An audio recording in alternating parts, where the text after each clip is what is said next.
Ating free webinar, Tax Compliance for Freelancers and Professionals. Yan. So, thank you po sa mga nag-join sa ating Zoom meeting. Ayan. So, kayo po yung mga nag-sign up doon po sa ating Google form, registration form.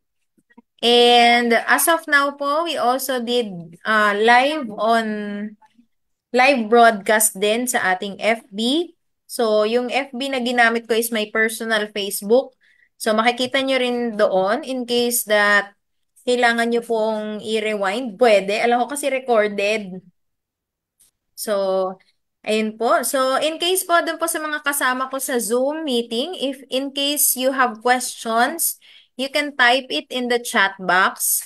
And make sure po na nakamute po ang ating mga microphone. Ayan. Thank you din po, Miss Jen. Ayan. Make sure po, house rules, naka-mute dapat po ang ating microphone para po maiwasan po ang distraction. And if you have questions, just type it in the chat box. For those who are watching on FB, ayan, comment lang kayo. And later on, we will address po yung mga questions ninyo in case you have questions nga. So, yun po, for those who are asking if this webinar will have a free certificate, actually po, we have stopped din muna for free webinars in providing an e-certificate. Ayan, kasi po ang goal po natin sa ating webinar is to share knowledge, to learn. Ayan, so ito pong webinar na to ay hindi po namin nire-recommend for those na kailangan ng certificate for seminars. Kasi what we want to do is to give information, to teach people. Kasi po, to be honest, yung tax compliances natin, marami po sa atin talagang no idea. Ayun, so meron man pong idea or meron man po kayong nare-research sa Google or sa YouTube or any platforms, too technical naman po yung mga terminologies. Kaya ayun po, so medyo mahirap siya. Yes, yes po, Ma'am Zet. Thank you so much po. Ayan, sige po, nood lang po tayo. Um, if in case you need e-certificate, we will send you a link on the chat box po sa Zoom. Yan. Para po doon sa mga magre-request. Ayan. So, sa experience po namin kasi, to be honest po, I did several free webinars po. But, ang nangyari is maraming nag-attend but they are for the e-certificate lang. Why? Paano ko nasabi? Kasi nakita ko yung attendance nila 1 minute, 5 minutes. Hindi nila talaga na tututunan yung lesson or yung topic. Kaya yun. So, I want to teach you po yung mga nalalaman ko. I want to share my knowledge po with you. Yun po yung primary goal ko dito. And of course, unfair din naman sa mga ibang professors na magre-require ng certificate of participation if hindi naman talaga nag-participate ang estudyante. So ngayon, if kailangan po ng e-certificate, mamaya po I will give you the link to the application for e-certificate. Ayan, so thank you so much po. So our topic for today is about tax compliance for freelancers and professionals. Yesterday po, I also conducted a free webinar about financial statements for business owners. Ayan, so ngayon po, magpo-focus naman po tayo sa tax compliance for freelancers and professionals. Kasi po, dito po sa Pilipinas, usually, ang una natin, after we graduate, ang una natin talagang ini-aim is magtrabaho. Most of us, sobrang liit lang po ng percentage na talagang magnenegosyo ko, ganyan. Yun nga lang po, since wala pa tayong knowledge kung ano ba yung mga compliances natin, lalo na kapag employee talaga yung papasukin mong career. Yon. Usually kasi wala talagang gagawin ng employee, employer lahat ang may bahala. Pero meron po kasing mga professionals or contract of service workers na hindi talaga sila employed. Kaya Kaya lang, hindi rin nila alam kung ano yung dapat nilang gawin. So later on, we will discuss and elaborate ang mga tungkol dyan. Ayan, so thank you so much po. So let us start with our presentation. Ayan. So our topic for today is tax compliance for freelancers and professionals. So thank you so much po sa mga umattend. Ayan. So let me share with you. Ready na ba kayo? So let me share with you. Ayan, siguro hindi ko nasabihin. Ayan, we are from Estinopo Accounting Firm and we are located in San Pedro, Laguna. We provide tax monitoring services, bookkeeping, accounting services. We also do external audit. Ayan, for companies.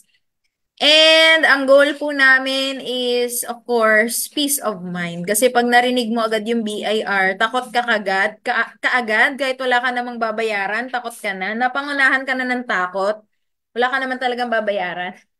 So, yan. So, what we do is, we give assistance to business owners, professionals, ganyan.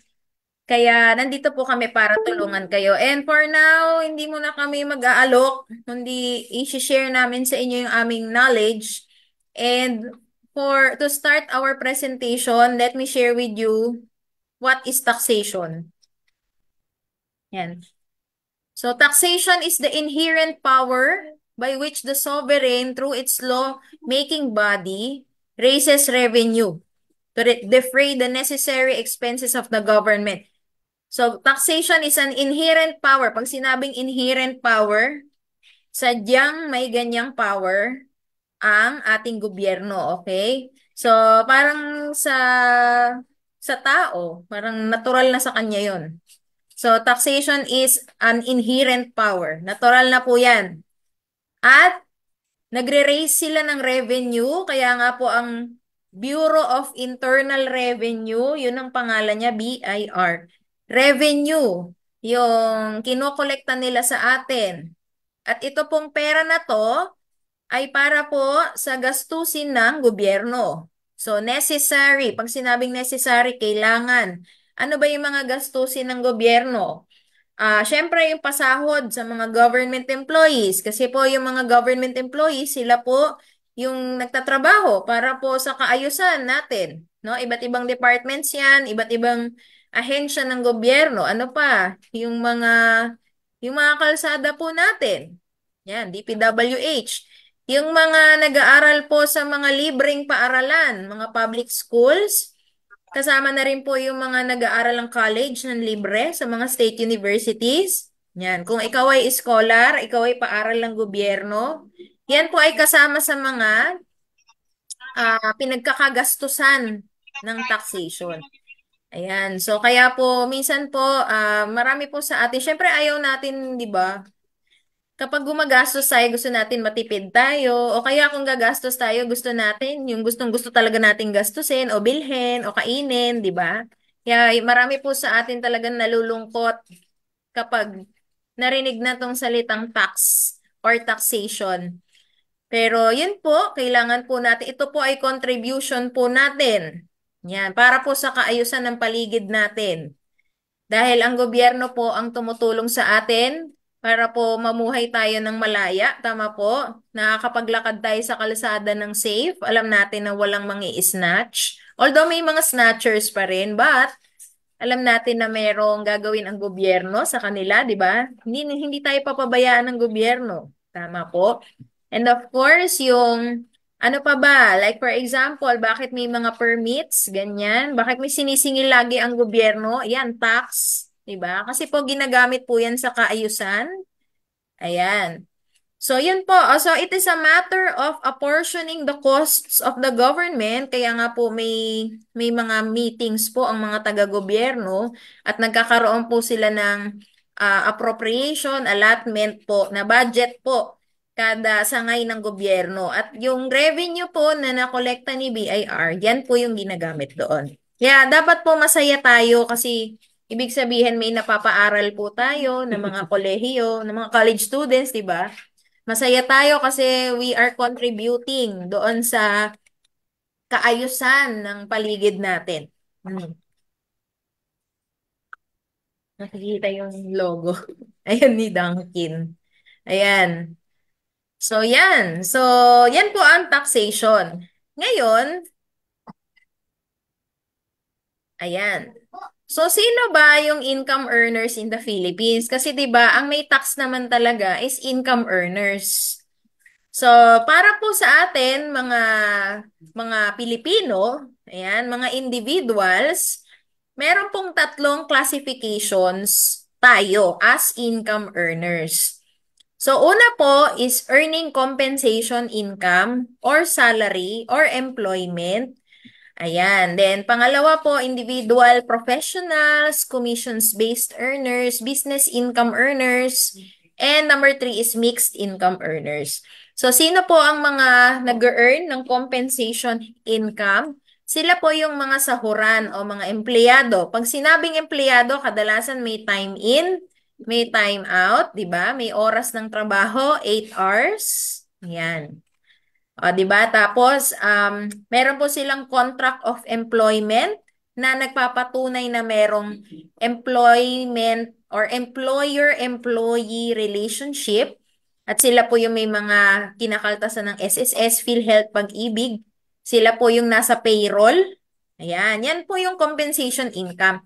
Ito po usually yung kilalang kilala natin kapag fresh grad tayo, apply tayo ng trabaho. So usually ito yung ginagawa talaga. Okay? Yung pangalawa naman po is individual professionals, commissions-based earners, ayan, so, and business income earners. So, since ang topic natin ngayon is for freelancers, professionals, dito po tayo papatak. Individual, professional, and commissions-based earners. Ibig sabihin po, tayo po yung mga nag-earn ng income from a company. Example, nagtatrabaho tayo para sa isang company, pero wala po tayong employer-employee relationship. Hindi tayo employed sa kanila, no? Pwede rin, meron din kasing pagkakamuka yan eh. Kasi meron tayong mga contract of service employees na hindi talaga sila technically employed. So, hindi required na bawasan sila ng SSS, PhilHealth, Pag-ibig, ganyan. And meron pong separate engagement, ayan. O kaya kontrata na you will be working with this company, ayan. And then, walang employer-employee relationship. Ibang contract po ang mangyayari doon. Parang contract of service. Hindi siya contract of employment. Ayan. So, pag ganyan po, malamang po you are a professional or freelancer. Marami po example nito. Example po mga doktor, professionals. Start tayo sa mga licensed professionals like doktor, attorney, engineers, architects, accountants, kagaya ko po. Yeah, ano pa? Yun, attorney, yun. So, ibig sabihin, example si doktor. So, nagtatrabaho siya sa isang hospital. Tapos, iba yung arrangement nila. Si doktor ay hindi nagta-time in, time out at hindi siya employee. So, meron lang din siyang araw or oras na nandun siya. Pero, yun nga, ang pasyente nagpapa-check up dun sa hospital na yun, tapos siya yung doktor. So, usually, iba yung arrangement din nun. Parang contract of service then usually po for doctors. But not all. There are employee doctors din po. Like for example, sa government hospitals, alam ko, employed po sila doon. So, yun po, we make sure po na kapag po tayo ay pipirma ng mga kontrata o kaya mag-a-apply ng trabaho, we make sure po kung ano po yung classification natin. Yan. Ma'am, employed po ba ako? Meron po bang employer-employee relationship? Yan. Bakit kailangan nating malaman yon? Later on, I will discuss bakit. So, ngayon po, i-discuss ko lang din po muna ito. So, professionals license. Meron din naman pong non-licensed professionals. Yan, example po, mga professional photographer, graphic designer, mga freelancer, artista, ayan, mga hindi sila licensed pero yung classification nila as income earners, they are also professionals and freelancers. Ano pa ba? Yan, mga videographer, yan. So, yun yung ginagawa nila sa buhay at talagang hindi sila employed, no? Pero pwedeng i-hire sila ng isang company, pero contract lang, ganon. Yan. So, ano pa, yung mga commissions-based earners kasama din po dito. For example, you are a member of a networking company. Tapos, um, nagawa mo yung dapat mong gawin para mag-earn ng commission. So, every month or every quarter, nagbabayad sa'yo ng commission kasi nagbenta ka. So, yung commission na yon, you are treated as a professional. So, you are not an employee of that networking company. Ayan. So, ito pong mga tao na to, professionals, commissions-based earners, freelancers, sila po ay considered also as business owners. So, kaya nakaslash po dyan sa presentation, business income earners. Ibig sabihin, yung mga individuals na nagbi-business na nakaregister kay DTI. Yon. So, if you are registered with DTI and you are doing business, kahit anong business pa yan, trading, services, etc., you are also considered as business income earner. So, yan yung dalawang classification. May pangatlo pa. So, si pangatlo is mixed income earner. So, ibig sabihin ng mixed income earner, you are earning compensation income at the same time may sideline ka. Nagbi-business ka or commissions-based earners ka or professional ka, practicing profession aside from the employment. Ayan. So, yan po. Yan po yung tatlong classification ng ating individual. Miss Jen, magandang tanghali po. Miss Jen has a question. Mako-cover po ba dito yung online seller transaction, taxation? Yes, Miss Jen, actually po, this webinar, this topic po is about professionals, freelancers po. So, they are rendering services. Pero if ever, it's the same din naman. May pagkakamukha din po siya sa mga online seller. However, not all online sellers can relate to the tax of professionals kasi iba-iba po ang online sellers. Merong VAT, merong non-VAT, merong online seller na may pwesto din, 'di ba?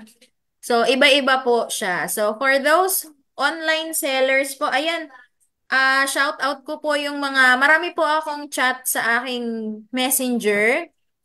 Kung hindi ko pa po nababasa ngayon, pasensya na po at ito po, naka-live po ako na webinar. Later po, magbabasa po ako ng messenger after this po. And next week po, we have a special webinar for online sellers. That's on January 25. Ayan, January 25, 2024, Thursday yata yon. Oo. Thursday, it's 1 p.m. din po. Yeah, para po ma-educate din po kayo doon sa mga common, common na denominator nyo, yung pagiging online seller, plus yung issue with the online selling platforms. Ayan. So, pero for this one po, this is focused on professionals and freelancers, commissions-based earners. Ayan. So, pero pwede pa rin naman po itong makarelate. Maganda po is sa maganda rin po mag-join din po kayo for on the 25th para po mas tailor fit po. Yan. Yung ating topic. Ayan. Thank you. Thank you din po, Miss Jen. Ayan. Let me continue with my presentation. So, bakit kailangan ikaw bilang individual taxpayer, kailangan alam mo kung nasaan ka dito sa tatlo na to. So, bakit? Kasi po, ito po yan. Ayan. Kasi po, magkaiba po kasi yung handling ng taxes. Ayan. So, kung makikita niyo po dito sa presentation ko, may dalawang klase or may dalawang nakahati. First half, dahil lang po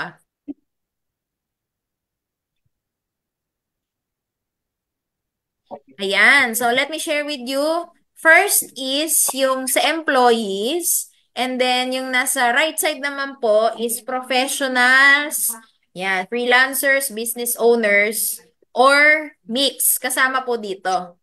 So, yung mix po tandaan natin, employee plus may sideline siya. So, alam niyo po ba, kapag ikaw ay employee or ikaw ay merong employer-employee relationship with your employer o yung company na pinagtatrabahuhan mo, you are considered as an employee. Yan. You are considered as an employee and you have SSS, PhilHealth, Pag-ibig, tapos you have contract of employment, tapos nagta-time in, time out ka or anything na arrangement nyo with your company, basta ikaw ay employee, alam mo ba, ito siya ha, ang registration po, employer nagha-handle. So, ibig sabihin kung first job mo, wala ka pang TIN, your employer will apply your TIN for you. So, relax-relax ka lang, di ba? O, pasok ka lang sa opisina, no? Or pasok ka lang sa trabaho. Kasi si company naman mag-a-apply ng TIN. Alam mo din ba na pagdating sa computation ng tax mo, employer din ang gagawa niyan para sa'yo. So, relax-relax ka. Bawas-bawas na lang po yan sa payslip. Makikita mo na lang yan sa payslip mo, nakabawas na, bayad ka na, wala ka ng problema, relax ka, uwi ka na sa bahay nyo, di ba? Pati po filing. So, yung kinaltas nila na tax, kinompute, kinaltas, etc. If a filing and payment. So, for you, employer po gumagawa ng lahat ng yan. Imagine, di ba? Relax ka lang. So, as an employee, you have nothing to worry about except if hindi ginawa ni employer ito para sa'yo. Pero, it's supposed to be that the employer will do all of these things for you. Registration ng TIN, computation, filing, tsaka payment. Okay, so at the end of the year, your employer will just provide you your Form 2316 or Certificate of Tax Withheld on Compensation. At kapag 'di ba pag nangungutang tayo, kailangan ng ITR. Pag employee ka, 2316 is enough because 2316 is considered as your income tax return already.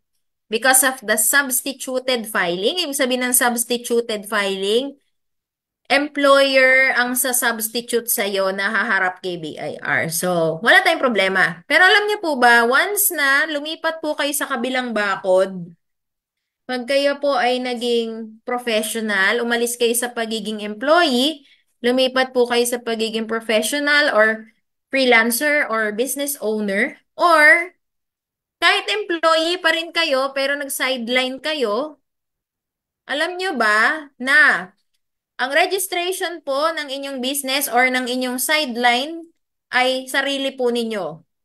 Computation, sarili.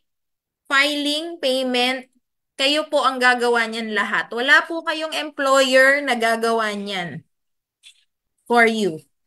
Okay po?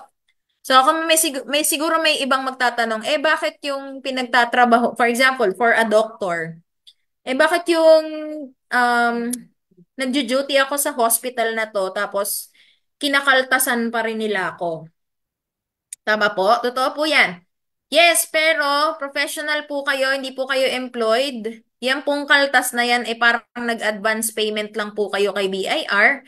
Pero hindi po yan enough para masabing okay na yung tax mo. No? You still have to compute, to file, and to pay yourself. No? Hindi po siya katulad nung kay employee. It's a different form. It's a Form 2316 for employee. And for professionals, it's usually Form 2307.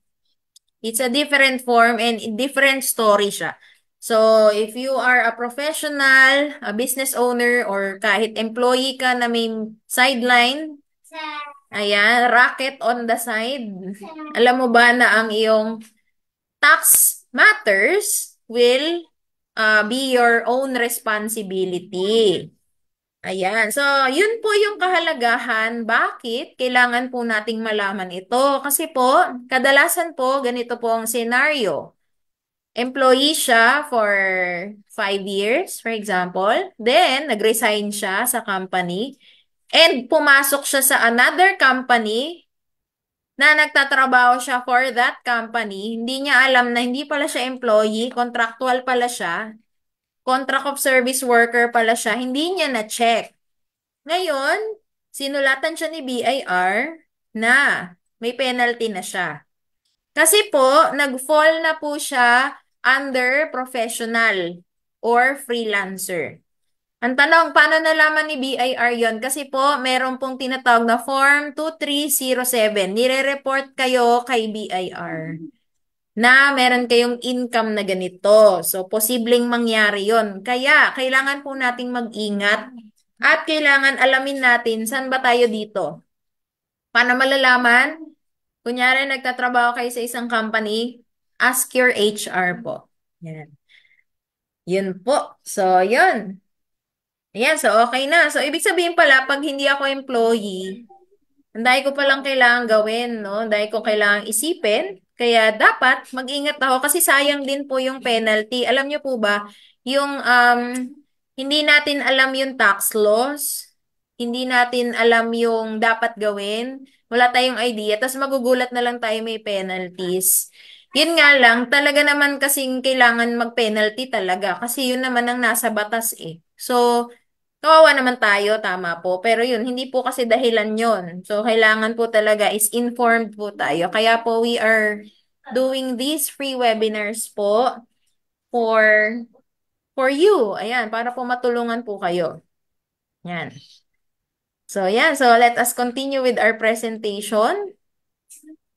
Ayan, kung kayo po ay professional, kung kayo po ay freelancer, business owner, or mixed, dapat po yung business ninyo or yung hustle or sideline ninyo, meron po kayong registration kay BIR. And naka-flash po sa screen ninyo is an example of a certificate of registration. This one, itong color yellow, usually ito po yung old format po ito. Ito na po yung new format ngayon. Yan. So, kulay blue na siya, light blue, and then ganyan na itsura niya. So, nakalista, naka-itemize na dyan yung mga tax forms. Ayan. So, kailangan po, meron po kayo nito. No? And, ito po ay itinatago, wag po iwawala. Ano po, kasama po nito yung notice to issue receipts and invoices. May kasama na rin po itong booklet ng resibo. May kasama din po itong columnar books. Yan. Para po sa manual books of accounts. Ayan. So, nag-conduct po ako ng separate na seminar dyan before about the registration yan, of your business. Kaya maganda po is naka-attend din kayo. Ayan. So, sa ngayon po, let me share with you the Form 2307. Ayan, may question po dito. Let me acknowledge lang din po yung question. Singit lang natin. May option po ba na hindi manual tracking yung sa books? Itemized na digital po? Yes, we have options with BIR. Basic po na requirement is the manual books of accounts. If we want it to be digitized or computerized or pwede ring accounting system, pwede po. But meron po yung separate application with the BIR. So, we need an authority to use computerized books or authority to use accounting system. Kung wala po tayong ganun, kasi alam naman po natin ngayon sa digital age po, opo. Kahit po sa kahit naman saan, di ba? Gusto natin gagamit tayo ng Microsoft Excel or accounting system para naman gumaan-gaan yung trabaho natin. Tama po. Yun nga lang po, if ang nakaregister sa inyo or sa business nyo is still manual books of accounts, you still need to write it down doon sa manual books of accounts. Hindi po pwedeng walang sulat yun, ha? May sulat po yun. Kasi pag nakita po ni BIR na walang sulat yun, penalty tayo. So let me go back to our topic. It's 2307 na naka-flash sa screen. Ito po, for professionals like doctors, ayan, kapag nagtatrabaho or nagsuservice po kayo sa isang hospital or under a company, tapos sila po yung magre-release ng payment sa inyo kung magkano man po yung in-earn ninyo. Di ba? Iba-iba po yan. Meron pong tinatawag na Form 2307 at dito po magre-reflect yung income ninyo. And dun po sa dulo, sa gilid, ilalagay din po dyan yung mga kinaltas sa inyo. Ayan. Sandali lang po.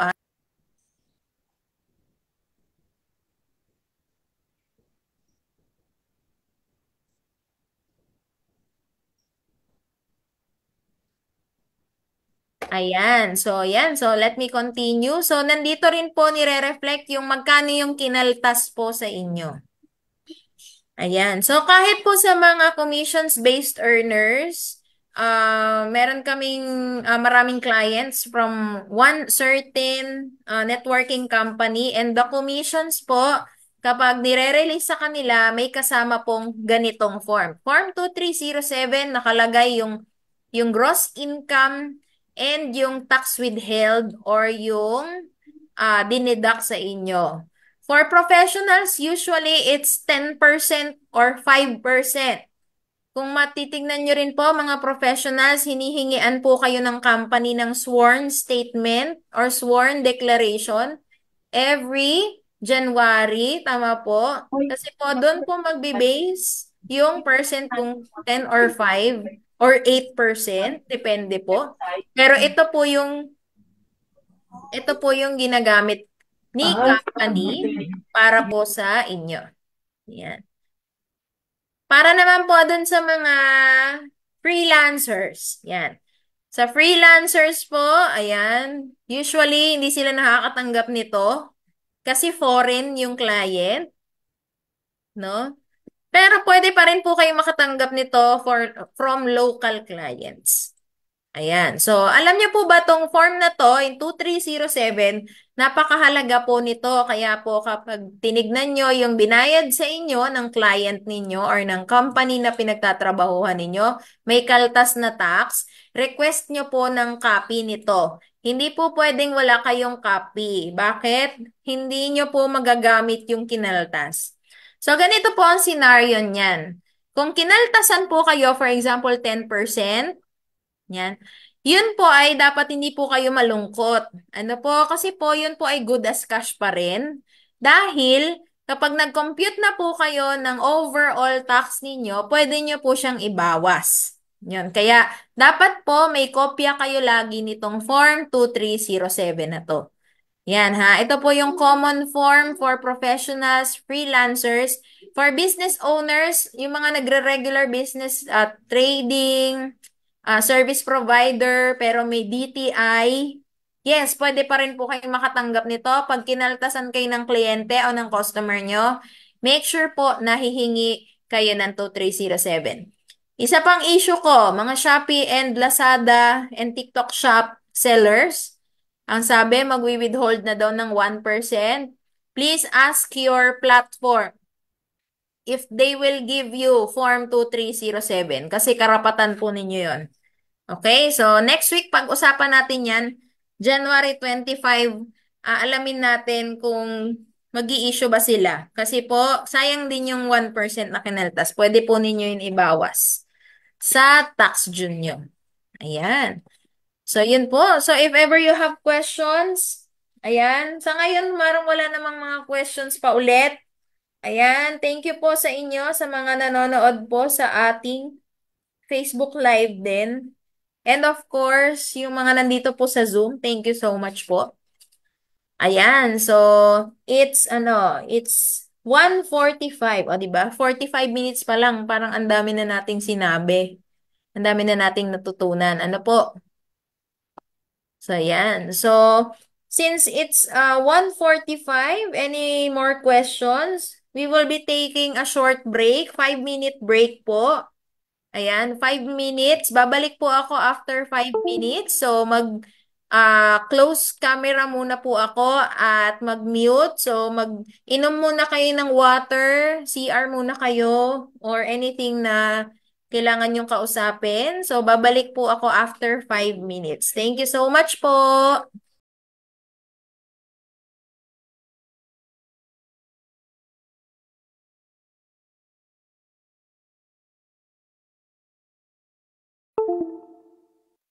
Ayan, magandang hapon po sa ating lahat.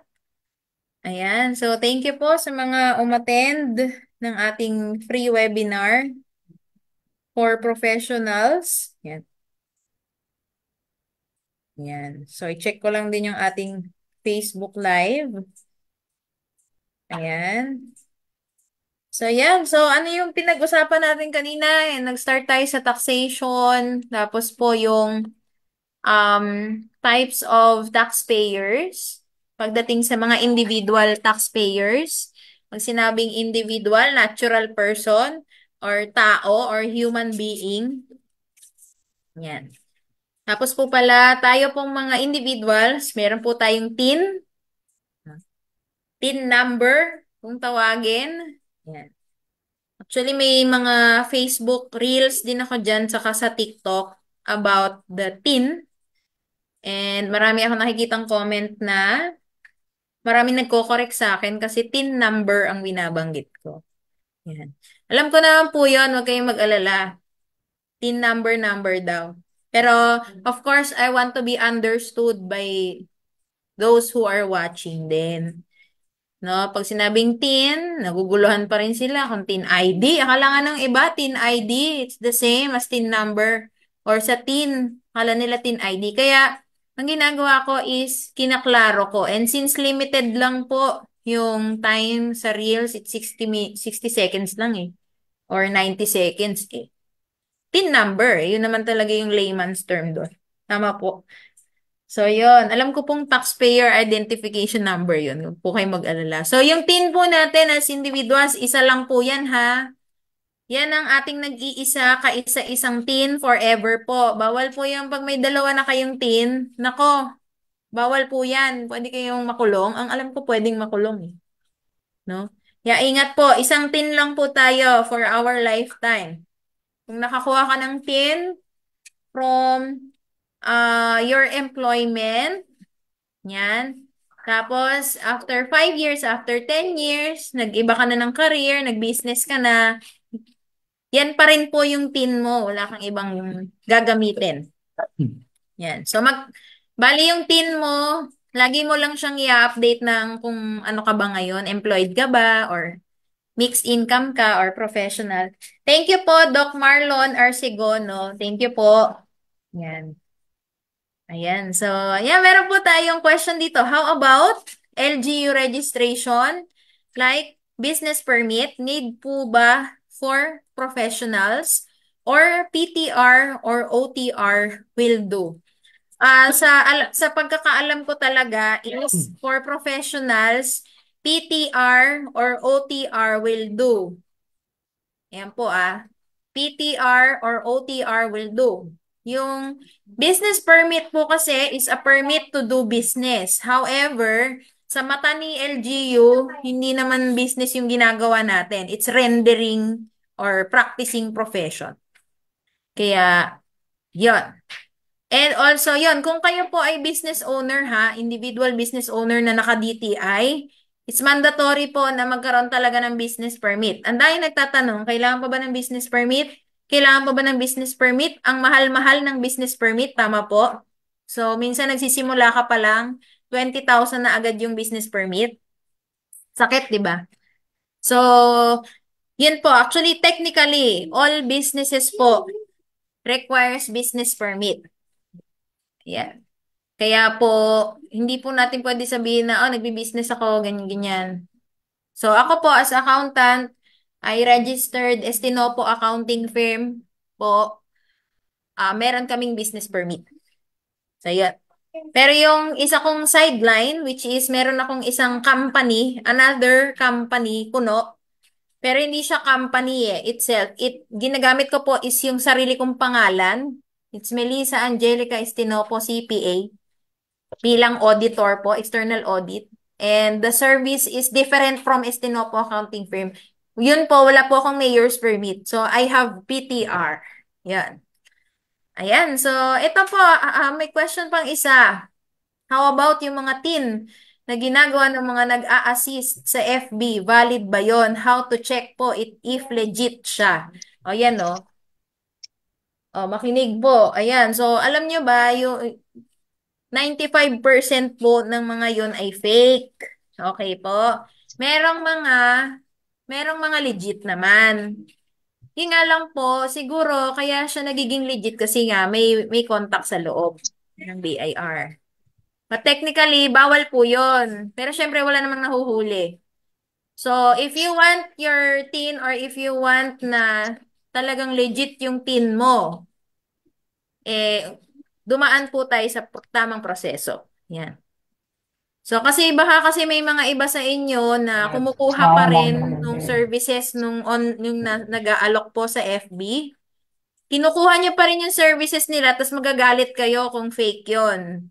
Kasi nga po, most likely fake. Kasi para po hindi na po kayo ma-hassle or para hindi po kayo magalit na fake yung tin nyo, dumaan po tayo sa tamang proseso. So, yun. Yun lang po. So, how to check if legit siya? Yan. Pwede nyo pong ma-check if legit yung nakuha ninyong tin. Ang gagawin nyo, pupunta pa rin po kayong BIR, magpapatin verification. So, ganun din. If kukuha ka sa FB, kasi online lang siya, tas hindi ka naaalis ng bahay mo, magkakaroon ka na ng TIN, tas pagbigay sa'yo ng TIN, di ka rin naman tiwala, pupunta ka pa rin sa BIR. Ganun din. Punta ka na lang sa BIR para one time, big time na. And mag-register ka na. Free lang po mag-register ng TIN. Okay po? Yun sa online po, may bayad po yun. Oh, at least, di ba, pamasahin na lang ang gagastusin mo. Free lang po mag-register ng TIN. Except for, yan, professionals, business owners na magre-register ng kanilang racket. Okay po? Yan. So, let me continue. Ayan. Sure, Doc Marlon, since we are also live on Facebook, naka-record po ito sa Facebook. Chinek ko po yan kahapon. Kasi parang first time ko po mag-live on Facebook kahapon. Ayan. Tapos nung after nung webinar, tapos na-record siya sa Facebook. So, recorded po ito. Kaya don't worry po. Hindi ko naman to i-hide. Huwag kayong mag-alala. Naka-public to. Ayan po. So, let us continue with our presentation. Yan. Ayan, isa pa. Meron pa ako. Kanina yung pinakita ko sa inyo is Form 2307. Kasi ito yung usual na nai-encounter ng mga katulad ninyo na professionals and commissions-based earners. Pero meron din po kayong tinatawag na official receipt. Yan. So, nung nag-register po kayo sa BIR, dapat po may kasamang ganito po. May kasamang authority to print, tapos magpapaprint po kayo ng ganito. Depende po sa usap ninyo nung saan kayo magpapaprint, no? Meron po tayong mga BIR accredited printers. At sila po yung magpiprint nito para sa inyo. Sila lang po yung authorized at accredited ni BIR para mag-print ng legit na resibo. Yan. So, meron po kayo official receipt. At syempre, minsan may ma-encounter po kayo na clients outside pa. Kunyari, isa kang doktor, tapos duty ka sa iba't ibang ospital, tapos, at the same time, sa bahay mo, nagtayo ka rin ng sarili mong clinic, na nilagay mo doon, you are doctor, ganito, ganyan. Ito po yung i-issue mo, no? Official receipt. Para po doon sa mga professional fees or consultation fees na binabayad sa inyo ng pasyente nyo. And also for those din na freelancers, although yung mga foreign clients usually hindi nanghihingi ng official receipt, pero technically po and mandatory, kailangan po lahat po talaga ng client ay i-issuehan ng official receipt. Kasi non-issuance po is may penalty din po yun at ayaw ni BIR yun. Ayun po. So, yun. If yung transaction is made online, need pa rin po ba mag-issue ng official receipt? Ayan. So, ang sasabihin ko po sa inyo is yung dapat gawin. Ang dapat po talaga, all transactions you must issue official receipt, no? For services po ito ha, or commissions. Okay po? All transactions. Okay po? Paano pag hindi nang hingi ng resibo? Yan. Kaya nga po meron po tayong notice to issue receipts and invoices na kulay green. Yan. Na kulay green. Tinitingnan ko kung nasan yung akin. Kulay green. Yan po ay para makita ng customer na, hi customer, ako si BIR at humingi ka ng resibo, please. No? Kasi po marami po talagang hindi nagre-resibo. Okay po? So, yan. So, ayan po, siguro, meron talaga sa totoong buhay naman po, meron po talagang mga hindi nagre-resibo, no? At hindi nahuhuli. Pero ingat po tayo, baka po tayo mahuli. Ano po, baka po yung customer natin, gusto pala ng resibo, hindi tayo nag-issue ng resibo, hindi nagsabi, tapos biglang nagsumbong sa BIR ni report ka. Ingat na lang din po. Ayan. Kaya technically, kailangan po lahat. Pag po ba may DTI Matic, need na po ng business permit? My case, freelancer po ako. I have DTI since my trade name, pero OTR lang po binabayaran. Yes, technically, all of DTI need ng business permit. Pero, meron pa rin pong nakakalusot na hindi nagbi-business permit. Why? Kasi hindi po sila visible. Sabihin, nasa bahay lang, hindi naman nakikita ng pag nag-ikot yung City Hall, hindi nakita, hindi napansin.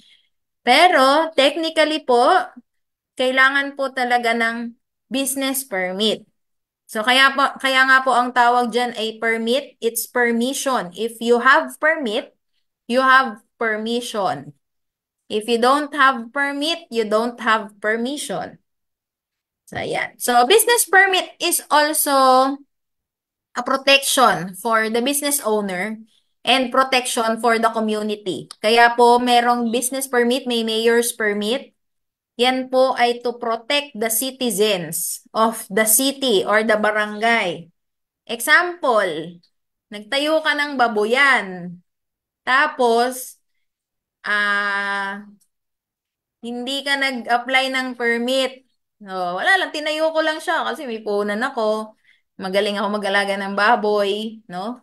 Malaki ang kita rito. Sino ba namang nag-business na ayaw kumita? Gusto natin lahat kumita at gusto natin lahat lumaki ang kita natin. So, what if may DTI siya, nagtayo siya ng baboyan, pero dahil likod bahay lang, hindi siya nag-mayor's permit. Okay? Tapos, ayun, nagreklamo yung kapitbahay. Nagkakasakit sila, no? Nagkakasakit po sila kasi po yung amoy ng babuyan hindi maganda para sa kalusugan ng mga kapitbahay. So, anong nangyari? Sinumbong, no? Ito pong kapitbahay namin nagbi-business po, walang business permit. So, ayan. So, anong nangyari? Dahil walang business permit, nawalan ng proteksyon si business owner, nawalan din ng proteksyon yung mga kapitbahay o yung community. Kasi po, kung may business permit ka, protected ka, hindi ka mapapasara dahil legit, legal ka, na nagtatrabaho at may permiso ka sa City Hall o sa Municipal Hall. Protected din yung community kasi po pag in-applyan mo yan ng business permit, hindi ka basta makakalusot pag sinabi mong babuyan. Okay? Mapipigilan ka. Okay? Tapos, ang daming hihingiin na requirement sa'yo. Kaya po ayaw din nila kasi mag-apply ng business permit kasi ang daming tanong, ang daming requirements. Pero that is for the protection of the community po yan. May dahilan po yan. Kasi alam ng community na yung mabaho po na amoy ng babuyan ay makakaapekto po sa kalusugan ng kapitbahay. Ayun, kaya po napapansin nyo sa investigador, di ba? Ang dami pong mga ganyang reklamo, yung mga amoy na ganyan. Usually, mga tago na business. Kaya po talagang, kailangan po talaga yung mayor's permit. Ayan. Ayun po. So, yun po yung purpose nun.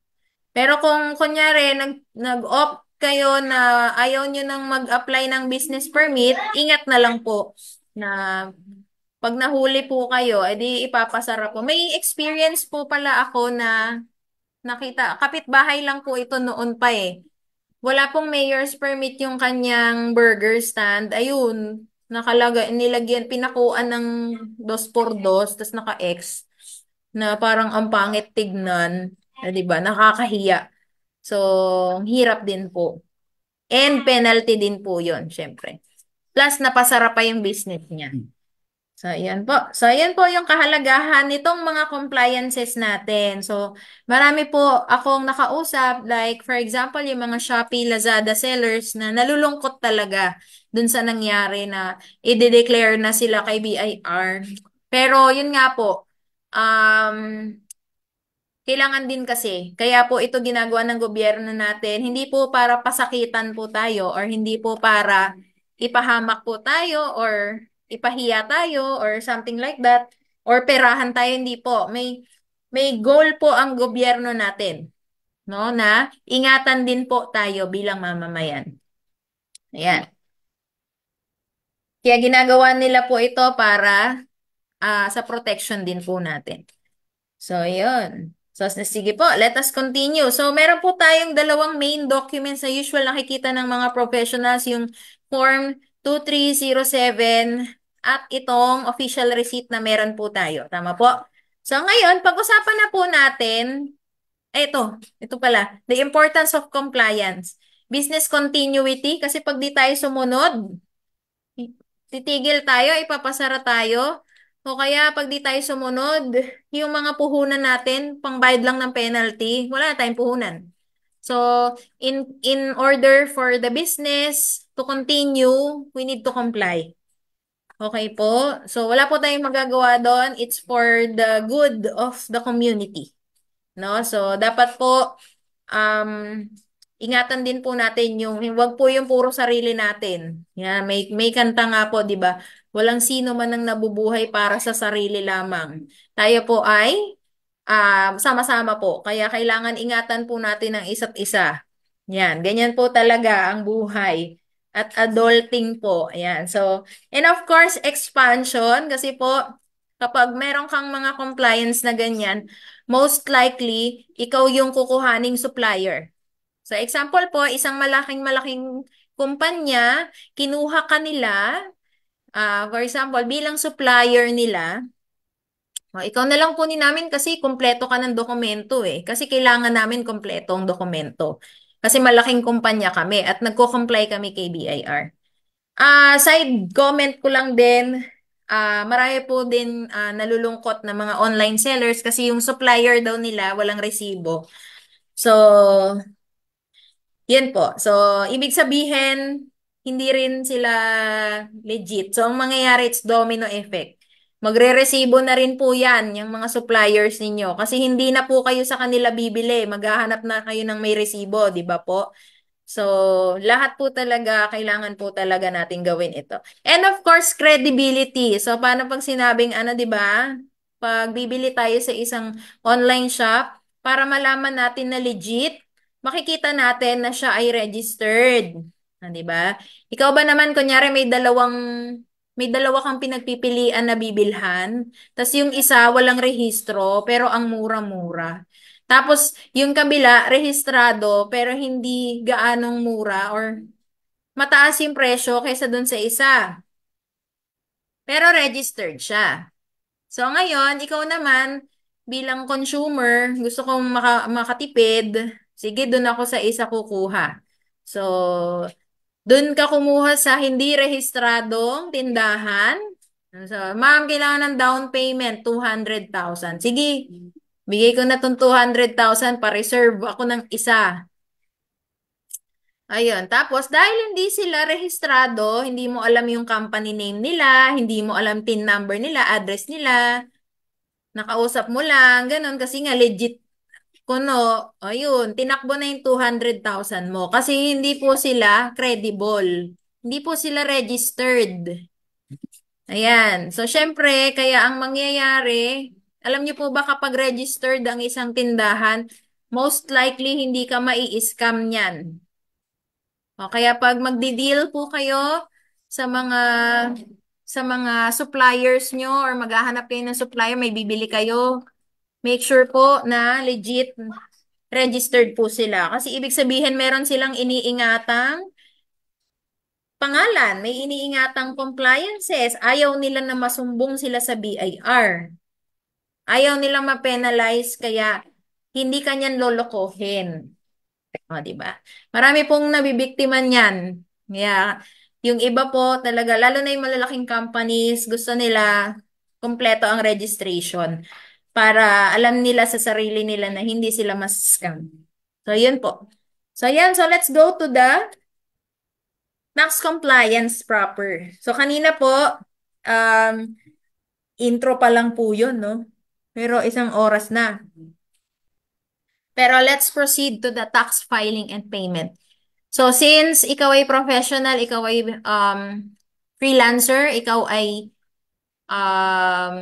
commissions-based earner or business owner, no? Pero ang focus po natin ngayon ay yung mga service provider na professionals, freelancers, and commissions-based earners.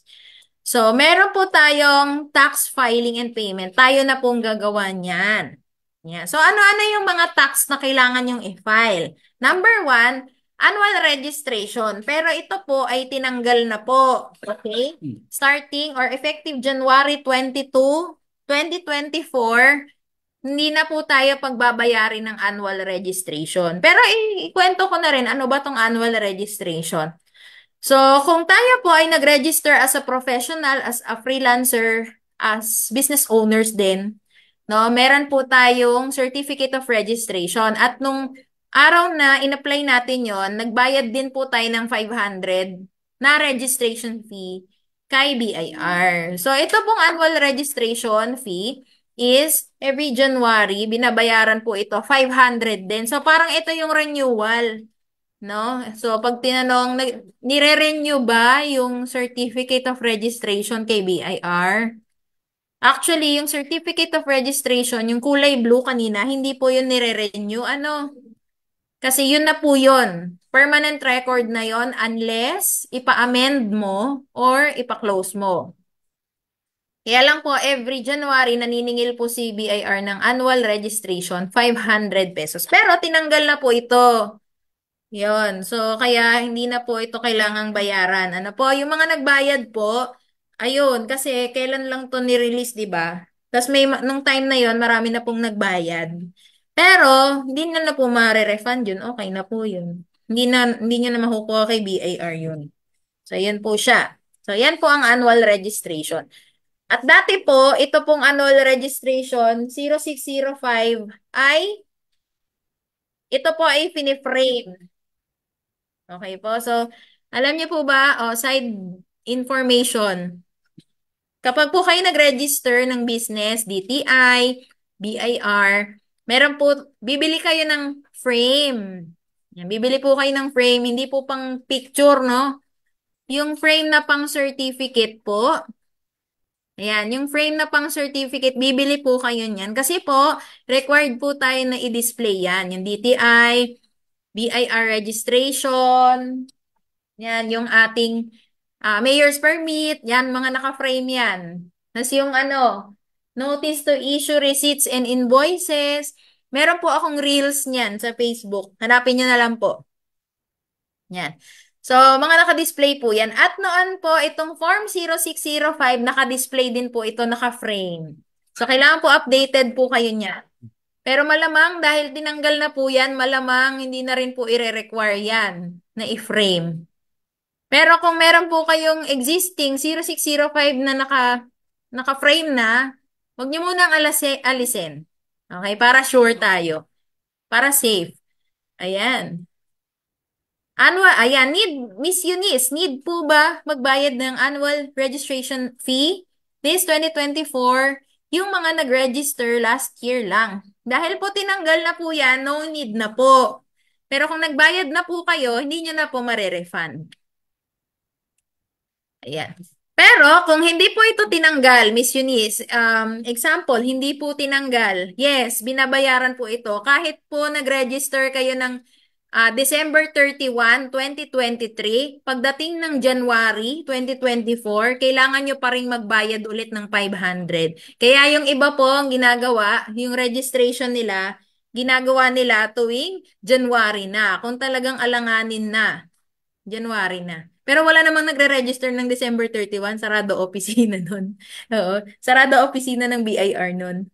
Yan. Thank you po sa mga nanonood. Ayan, so sige, mag-comment lang po kayo or mag-chat sa chat box pag may question kayo at pag-uusapan po natin yan. Ayan. Make sure lang po na yung itatanong po ninyo, okay lang na i-broadcast ko, okay po? Kasi i-broadcast ko talaga. Yan po ang annual registration. Pero yan, effective January 2022, wala na po. Yan. So, yan. Yan yung unang, since tatanggalin na to, edi hey.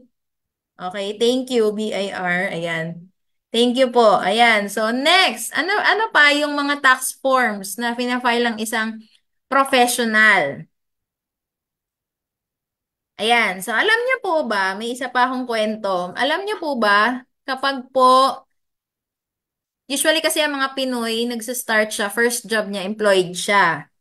Okay, so, then, di ba sabi ko nga po kanina, yung tax filing, tax computation, kung ano-ano pa, payment, lahat po niyan ang gagawa po employer. So, ibig sabihin, tayo po, magtatrabaho lang po tayo, tapos sa sahod, tapos kakaltasin na po sa sahod natin yung tax. Yung tax po na yon, yun po ay income tax. Yan, yun po yung tinatawag na income tax. Kaya, pag naririnig nyo po yung salitang ITR, it's income tax return. Yan po kasi yung tax for income earners. Ano po? Ayan. Pero alam niyo po ba, pagdating ng time na naging professional kayo, naging freelancer, naging commissions-based earners, nag-register kayo kay BIR as business owner, no? Alam niyo po ba, dalawang klaseng tax na po babayaran nyo. Yung isa po is yung common, yung income tax na binabayaran din ng mga empleyado, no? Na hindi exempt sa tax ha. May mga minimum wage earners kasi na exempted sila sa tax. So, yung mga binabayaran ng empleyado, binabayaran ng mga business owners, professionals, pare-parehas is income tax. Pero dahil professional ka na, di ka na empleyado, di ba? You have to do your taxes yourself. Dalawang klase na po yung babayaran mo. It's the business tax and income tax. So, the business tax ay nahahati din po sa dalawa. Ang business tax po ay it's either non-VAT ka or VAT. Kaya makikita niyo po sa resibo, balik ako dito sa picture ng resibo. Dito po sa picture ng resibo, nakalagay non-VAT registered TIN, ganyan. So, nakalagay pala dito, ang kanyang business ay online marketing and advertising. So, ayan. So, non-VAT or VAT. So, pag ikaw ay non-VAT, ang babayaran mo po ay percentage tax. Kaya po quarterly, meron kang ifa-file na quarterly percentage tax return, which is a Form 2551Q. Okay? Ang tax rate po nito ay 3% of your gross sales. Ibig sabihin, buo, walang puhupuhunan po. Ano? Hindi po minaminus yung puhunan. Buo. Kung ano yung nasa 2307 mo, ano yung nasa OR mo, no? Yung buo na gross sales or gross revenue mo sa sa iyong profession or business, 3% po niyan ay babayaran po natin kay BIR. So for example po, uh, nag-declare ka for the first quarter ng 100,000, kayo na lang po mag-calculator. Hindi ko ma-flash dito yung calculator. So, kung 100,000 po sarado yung i-declare po ninyo, no? Imo-multiply nyo lang po yan sa 3% sa inyong calculator. So, 3%. So, ang babayaran nyo po sa quarter na yon ay 3,000 pesos kay BIR. At ito pong form na ito ang gagamitin ninyo. So, meron pong form, meron din yang deadline. So, ayan, BIR is all about deadlines, no po? So, meron pong deadline yan. It's every 25th day of the month following the quarter. Example, okay? Ang quarters kasi, di ba, ang isang taon nahahati sa apat, may first hanggang fourth quarter. For example, first quarter, percentage tax is January, February, and March. So, kukumpitin nyo po yung gross nyo doon sa tatlong buwan na yon at ang deadline po nun ay 25th day of the next month after the last month of the quarter. So, ang last month of the quarter ay March. Ibig sabihin, after March, 25 days. So, hanggang April 25, kailangan po mag-file kayo nitong percentage tax. Yan. At syempre, ah pati bayad. On or before April 25. Ayan. For the second quarter naman, since ang last month is June, so July 25. Then next is third quarter, September yung last month. It's October 25. Ayan. And then for the last quarter, December yung huling buwan, so January 25. Kaya yung mga percentage tax po ninyo ng January 25, yan, i-file nyo na po and ibayaran. So, sa mga nagtatanong, paano kami, wala kaming ganyan. Sige, later on, i-discuss po natin, no? Pero ito po yung default natin na binabayaran. Okay? Ang tanong, paano po pag wala naman po akong gross sales, as in wala talaga akong kinita ngayong quarter na to, pero registered po ako. Kailangan niya pa rin pong mag-submit nitong 2551Q. Nakalagay lang po sa sales ninyo is 0. Okay? Wag na wag pong kakaligtaan kahit nag-stop na po kayo sa racket na yon. Nyari, dati kang commissions-based earner for the past 10 years. Tas on the 11th year, nag-decide ka, ayoko nang gawin yan kasi iba na yung gusto kong gawin. Ibang field na. So, ang ginawa mo, pinabayaan mo na yung tax forms mo. So, ang mangyayari doon ay penalty. Penalty po for zero filing, minimum po of 1,000 pesos. Sayang din yun, no? Kukunan din yun. Yan. So, and then, yan po ang quarterly percentage tax. Ito po yung for non-VAT. For VAT naman po, of course, VAT is value added tax. Mas malaki ang tax rate nito. It's 12% of sales, less input VAT on purchases. So, kanina po sa percentage tax, it's 3% on the sales. Mas maliit. Okay? Pero pagdating ng VAT or value added tax, ang laki. No? So, ang dahil po nagreklamo, ba't ang laki? Ayan. So, actually po, si percentage tax na 3%, ito po ay tax expense nyo. So, gastos nyo talaga to. Pero alam niyo po, itong value added tax po, actually hindi nyo to gastos. Ang value added tax po, ang nagbabayad talaga niyan, consumer or kaya yung client. Sila po talaga nagbabayad niyan. So example po, bumili po kayo sa Jollibee ng Chicken Joy. Pag tinignan, try nyo po mag-examine ng mga resibo. Tignan nyo po doon, meron dong VAT. At yun po ay sinasama sa bayad nyo. Okay, kasama. Although ang computation po, di ba may fixed na siya na presyo. So, hindi nyo na problema yon. Basta willing kayo magbayad ng 89 pesos. Ay, 99 na ba? Yung isang Chicken Joy na walang drinks. Ayan, so, kunyari 99 pesos yung Chicken Joy one piece, a la carte yun, walang drinks.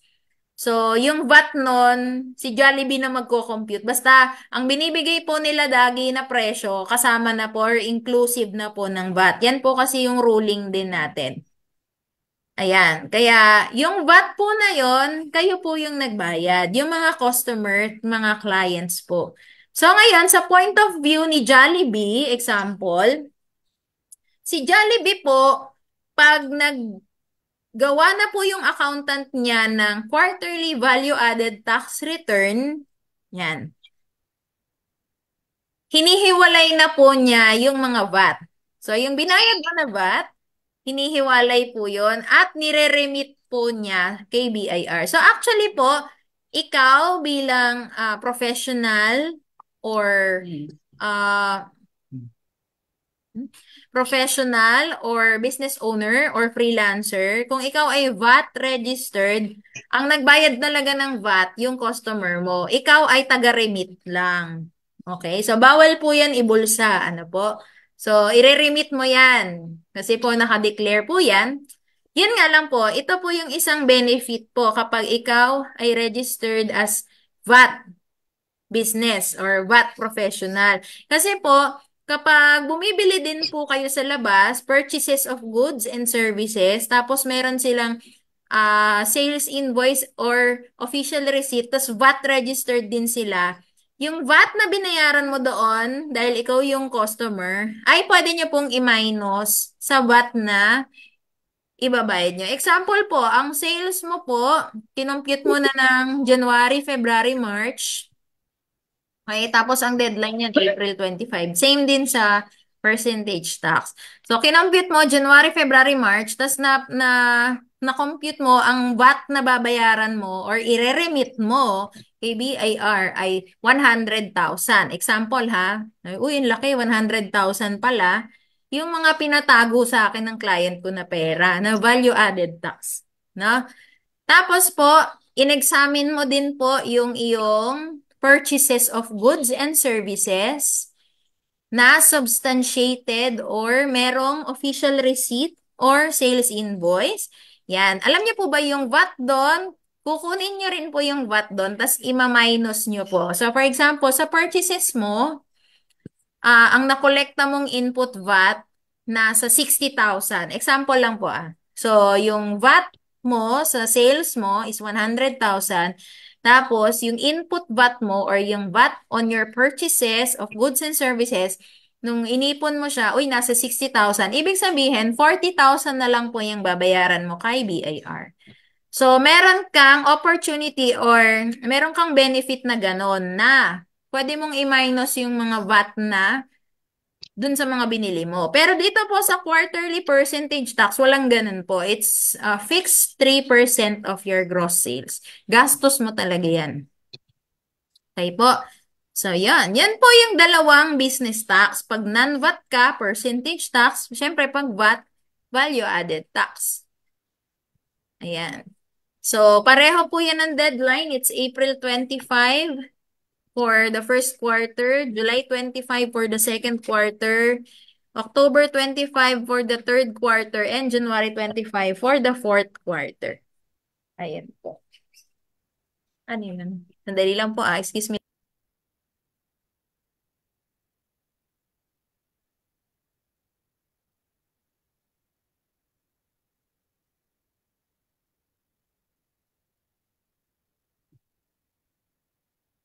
Okay. Ayan, so let us continue. Ayan. So, tignan niyo po ha kung non-VAT kayo or VAT.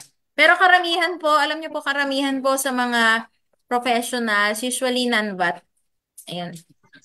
Kasi po, usually talaga pag nag start talaga sa mga ganyang racket or ganyang profession, start muna ng non-VAT. Pero, kung ang inyong annual sales, kasi di ba, kunyari, nag-start kayo as non-VAT, kasi syempre, yun yung tipid 3% lang, di ba? Kahit pa sabihin mong 12% ay sa VAT ay customer ang nagbabayad niyan, malaki pa rin bagay yan. Nakaka-increase pa rin yan ng presyo. Okay? Kaya most likely mahirap magbenta pag ganyan. Pero pag percentage tax ka or non-VAT, usually yan yung ginagamit pag start pa lang. Then, yun nga lang, meron po tayong kailangan bantayan. Kapag po yung gross sales natin for the whole year ay umabot po ng 3 million pataas, required na po tayong mag-register as VAT taxpayer. Required po yun. Ayun. So, marami din po nagtatanong, lalo na po sa mga Shopee, Lazada. Although, hindi yun pa rin talaga yun. Hindi po pa yun yung topic natin ngayon. Pero, isingit ko na po, yun, nagmo-more than 3 million sila. Kaya yun, magvo-value added tax talaga. And value added tax, since naka-add na siya sa presyo, tataas po talaga yung presyo ng binibenta nila. Either services or goods. Ayan po. So ngayon, ito na po yung business tax na discuss ko na po sa inyo.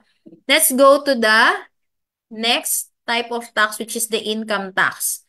Ang income tax po, ito po yung kilala, ITR. ITR. Kailangan ko ng ITR.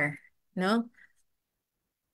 Ay, sorry. Yan. So, ang income tax po actually is quarterly and annual. Yan, ITR.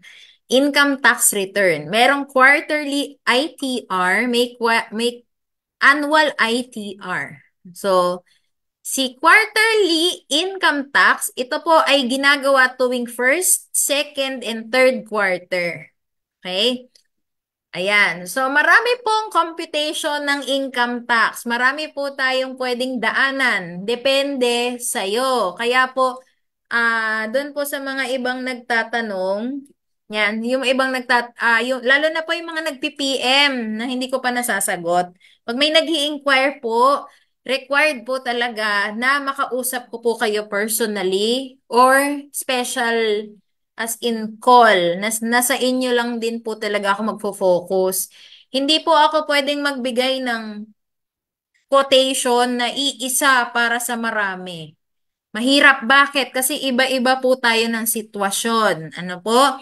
At dito po sa income tax, marami po tayong pwedeng daanan. Maraming binigay si BIR na options kung saan tayo pinaka makakatipid sa tax. Yan. In a legal way. Yan. Meron tayo, for example, ang income tax po kasi, kinocompute siya sales minus expenses. Okay, so sales minus expenses. Tapos kung ano yung natira doon, yun yung ah imo-multiply mo yung tax rate and ganyan. Saka ka magko-compute ng tax. Unlike dun sa business tax kanina, di ba on the gross sales siya. The percentage tax and the value added tax ay dun sa buong sales. Kasama pa yung puhunan. Dito po sa income tax, pwede nyo nang ibawas dyan yung puhunan. Yan. Net na po yan. Kung ano na lang po natira, kung zero, edi walang income tax. Ganun lang po yan kasimple. No? Yun nga lang po, meron pa ring rules. So, hindi pwedeng mag-iimbento lang tayo ng numbers para zero yung babayaran natin. Kasi po, yung mga expenses na ibabawas po natin sa sales natin to arrive dun sa net income o dun sa matitirang amount, kailangan po substantiated. Ibig sabihin, merong legit na resibo, may legit documentations po yan. Ayan, so kaya hindi po talaga madali itong income tax. Why? Kasi po ang dami pa rin po talagang business owners, professionals na nagbayad sa ganito, bumili sa supplier na walang resibo, 'di ba? Kaya kailangan talaga nating bumili doon sa may resibo. Yun po talaga yung katotohanan doon. Kasi po pwedeng ma-disallow or pwedeng lumaki or magka-penalty tayo kasi mali-mali yung documentations natin. Okay? So, ito po kasi yung income tax. So, minimake sure din ni BIR dahil net na lang or yung natira na lang yung taxable or itatax, syempre dapat yung minus mo, legit po lahat yan. Hindi po tayo pwedeng mag-imbento. Pero, alam naman din po ni BIR na merong mga transaction or purchases na talagang wala po talaga kasi kaming resibo. No? Wala po talaga kasi kaming resibo. Pasensya na po talaga. Kaya, binibigyan po tayo ng option ni BIR na 8% flat rate at saka 40% optional standard deduction. So, unahin natin si 40%. Example po, ang iyong sales for the whole year is 1 million. Tapos, yan. Tapos po, ayan. So, 1 million. Sige, quarter na lang kasi quarterly income tax pinag-uusapan natin. 1 million ka for the first quarters, January, February, March. Tapos, tinignan mo yung mga resibo mo. for claiming of expenses, deductible expenses, ano lang siya, nasa 100,000 lang siya. O, di ba? Ibig sabihin, 1,000,000 minus 100,000, ang itatak sa'yo is 900,000. Tama? So, parang wala, ang lungkot naman. Ang liit lang ng expenses ko na pwede kong maibawas. So, ngayon, si BIR is very gracious din. Binibigyan po niya tayo ng 40% optional standard deduction. So, ibig sabihin, pwede mong i-choose yan kahit wala kang resibo, naka-fix na 40%. So, instead of 100,000 lang, ang iyong magiging expenses or deductible expense, magiging 400,000, which is 40% of 1,000,000. So, mas malaki. So, ibig sabihin, matatax ka lang doon sa 600,000 mo. O, diba? So, binigyan pa rin tayo ni BIR ng option. Yun nga lang po, ito pong 40% optional standard deduction, kung ano po kung ito ay pinili mo mula first quarter, ito na po yung pipiliin mo sa buong taon. Kaya make sure po, maganda po talaga na may kausap kayong accountant para tulungan po kayo dito. Kasi po, ang hirap po magdesisyon, ano? Usually, tinitignan po dyan yung trend. Nung nakaraang taon ba, magkano ba yung naging sales mo? At nakaipon ka ba ng tamang maayos na resibo na talagang marami? Eh hindi eh. Eh di ngayong taon na to, mag 40% ka kung talagang wala kang makuhang resibo. So, binibigyan po tayo ng 40%. Pero, in the instance na, kunyari, 1,000,000 ang income tax mo, ay, sorry, 1,000,000 ang gross sales mo for the first quarter, tapos, ang resibo mo ba naman ay 800,000 pesos. Diba? Siyempre, piliin mo na yung yung itemized deduction. Huwag mong pipiliin yung 40% optional standard deduction.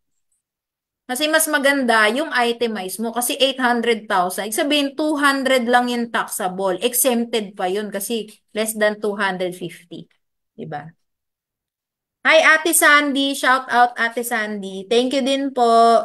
Next week po ay yung for Shopee and online sellers. Sige, gawin natin yan. Basically, pareho lang din siya dito. Pero syempre, iba kasi yung kwento nila. So, yan. Ayun. So, yan po yung mga daan ni BIR pagdating po sa pag-deduct ng expenses. Meron din naman po tayong tinatawag na 8% flat rate. Ito po very common sa mga doktor, sa mga commissions-based earners, sa mga insurance agents pala. Oo, kasama po kayo dito. Ayan, insurance agents, kung ano-anong agents na nag-earn ng commission. Ayan. So, shout out po sa ating mga kapatid na insurance agents. Yan. So, meron din po tayong tinatawag na 8% flat rate. So, ito pong 8% flat rate ay espesyal po ito. Bakit? Kasi po, di ba, nabanggit ko, dalawang klase ng tax binabayaran natin. Business tax, saka income tax. Tapos, ang filing nito, hiwalay pa yan. Sabihin kada quarter, dalawang tax form yung fina-file mo. Isang percentage tax, isang income tax, o kaya isang value-added tax, o kaya isang income tax. Ito pong 8% flat rate, pwede kang mag 8% kung gusto mo isang tax form ka na lang kada quarter, hindi dalawa. Income tax ka na lang, wala ka ng VAT, ay wala ka ng percentage tax, no? Income tax ka na lang. So, bakit nag-I ako sa VAT? Sige, later. Bakit hindi po kasama yung VAT? Pag vatable ka ha, hindi ka pwede sa 8%, okay? So, yung 8% po ay for those na non-VAT only. Okay po? Pag more than 3M ka na, hindi ka na pwedeng mag 8%. So, what if 8% ka o nag-avail ka? Ina-avail po ito on the first quarter. Parang 40% optional standard deduction. Ina-abate po ito, 8% flat rate. Ibig sabihin, 8% sales minus 250,000. Kung ikaw ay purely professional kung hindi ka empleyado sales minus 250,000 times 8%. Yun na po yung babayaran mo. Then, pwede mo pang i-less doon yung mga 2,307 mo. Okay, sige nga, gawa nga ako ng hindi ako mapakali Papakita ko sa Excel. I-illustrate ko po para naman makita nyo. Gawa ko ng senaryo. New share. Ayan, nakikita nyo na po ba yung Excel file? Ayan, nakikita nyo na yan.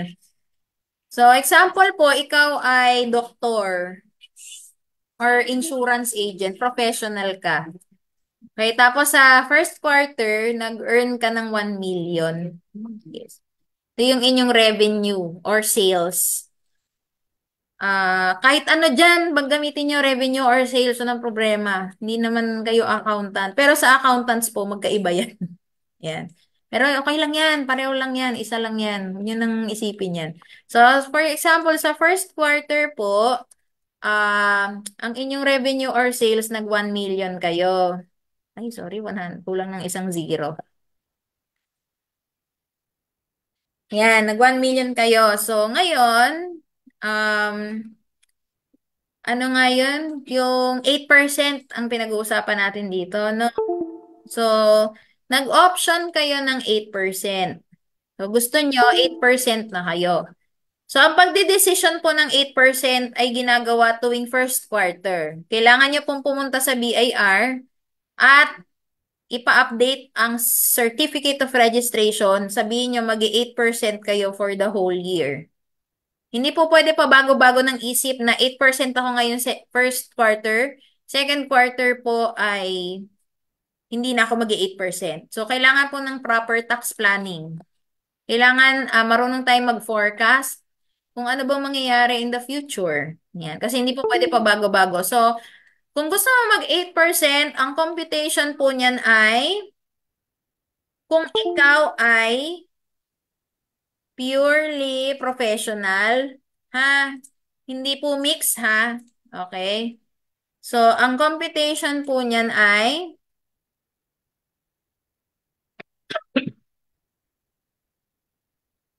ayan. So, yung 1 million sales natin, ay hindi, 250,000. This is first quarter only, no? Divide natin to by 4. Kasi yung 250,000 is for the entire year. Okay? O, 937,500. Kaya dito po tayo magmumultiply ng 8%. So, 75,000 po yung babayaran natin. Okay? For the first quarter of income tax. Masakit, no? Masakit. Masakit po yan. Totoo. Pero, dahil ikaw ay purely professional, kunyari doktor ka, tapos, itong hospital, ano sa'yo, nagkakaltas sa'yo ng 10%. So, sabihin na nating 10%. What is 10% of 1 million? So, ang kinaltas, lagay ko dito, kaltas. Oh, 10% of 1 million, kunyari yan yung kinaltas sa'yo. So, ibig sabihin, itong kaltas sa'yo, 100,000, kinaltas na to sa'yo, tama po? So, ibig sabihin, ang tax due mo, zero na. Ang babayaran mo kay BIR, zero. Kasi, yung tax na supposed to be na babayaran mo, it should be 75,000, tama? Pero, dahil meron kang complete documentations, meron kang 2307, may kopya ka, yan. So, yung 100,000 na kinalta sa'yo, o, di ba? O, may sobra ka pa or may tax credit ka pang 25,000, o, di ba? So, zero na yung babayaran mo. Kaya po, maraming nag-o-option ng 8%. Maraming nag-o-opt ng 8%, usually for professionals po talaga. Pati po mga insurance agents, yan. Pati po mga commissions-based earners sa networking, usually nag-o-option sila ng 8% kasi ayaw na po nila alam mo yon, mag-iisa-isa pa ng mga resibo. So, yun. So, yun yung mga benefits din niya. So, marami po tayong pwedeng daanan. Yan. So, hindi naman po malupit si BIR. Actually, mabait pa rin naman kahit papano. Kailangan lang talaga natin ng proper information talaga na talagang Thank you po. Shout out po kay Miss Cathy Ode Nadura. Ikaw na naman. Si Miss Cathy po yung napakagaling kong classmate po nung nasa college po ako sa BS Accountancy ng PUP Santa Mesa. Ayan. Thank you po. Ayan, CPA din yan. So, ano na, magtayo na tayo ng auditing firm. Hindi, joke lang. Ayan, si Miss Marimar, basahin ko po. Ma'am, kapag po ba 3% ka, hindi ka po pwede mag-choose ng 40% optional standard deduction. Dapat po ba for itemized lang? Hindi po pwede Magkaiba naman po yung kwento ni 3% saka ni 40% eh. Si 3% po ay business tax. Si 40% po sa income tax. So, hindi po yun makakaapekto doon. Ang makakaapekto lang talaga is yung 8%. Yan kasi pag nag 8% ka, as in mabubura na yung business tax form. Hindi na yan gagamitin. Pero per year po yun Sinisignify po yun kay BIR every year, okay? Thank you po, Miss Marimar Rucas. Yan. Thank you so much po. Yan. Ay, talaga po. Thank you. Yan. So, yan po yung si income tax. So, kung mapapansin nyo, si income tax po talaga, napaka-complicated po nito i-compute. Kasi po, marami tayong pwedeng daanan. Tapos, kailangan mong i-analyze.